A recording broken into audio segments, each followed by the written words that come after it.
Hello everyone. जैसा आप लोग देख पा रहे होइएगा कि बिहार का टीचर की वैकेंसियाँ जब से आई है, मुझे लगता है कि ये वैकेंसी में सिर्फ अमेंडमेंट ही होने वाला है।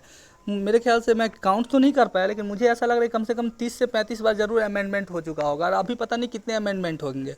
अंदर के सूत्र से ये भी खबर सामने आ रही है कि मतलब कि एस्टेट भी फिर से एग्ज़ाम लेने का ये है, और अगर एस्टेट फिर से लिया जाएगा तो ऐसा भी हो सकता है कि अगर आपने सीटेट वाले को अपीयरिंग में मौका दिया तो एस्टेट वाले को क्यों नहीं दीजिएगा, फिर वो लोग भी आवाज़ उठाएंगे और यहाँ पे भी होगा। और सबसे जो काला फरमान है वो थोड़ा सा देखिए, अभी तक जो बिहार में जो वैकेंसियाँ आई थी, जिससे बाकी बात लोग भी मतलब कि ये हो रहे थे चलो ठीक है बिहार अब आने वाले दिनों में अच्छा कदम है इसका, और एक सराहनीय कदम हम लोग को भी लग रहा था जब इन्होंने टीचर की वैकेंसियाँ लाया तो वहाँ पर उन्होंने साफ साफ बोला कि बिहार का निवासी होना अनिवार्य है।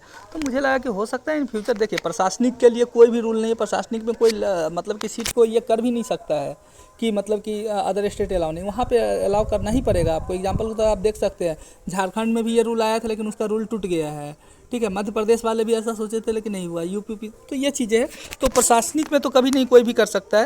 लेकिन बाकी बात अगर जो इधर बात किया जाए तो इधर जो सी ग्रेड का जॉब होता है या फिर डी ग्रेड का, इसमें आराम से कोई भी स्टेट चाहे तो अपने स्टेट के लिए वो वैकेंसी को रिजर्व कर सकती है।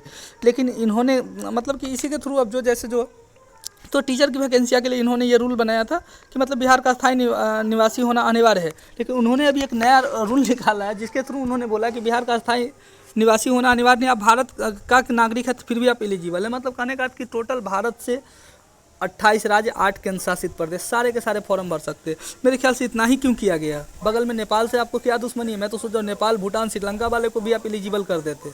शायद अभी तक तो आपको सिर्फ प्रधानमंत्री बनने का ही सपना है ना माननीय चचा को। हो सकता है अगले बार आपको यूएनओ में भी तो बैठना होगा, और यूएनओ में बैठने के लिए आपको सपोर्ट नहीं लेना पड़ेगा क्या?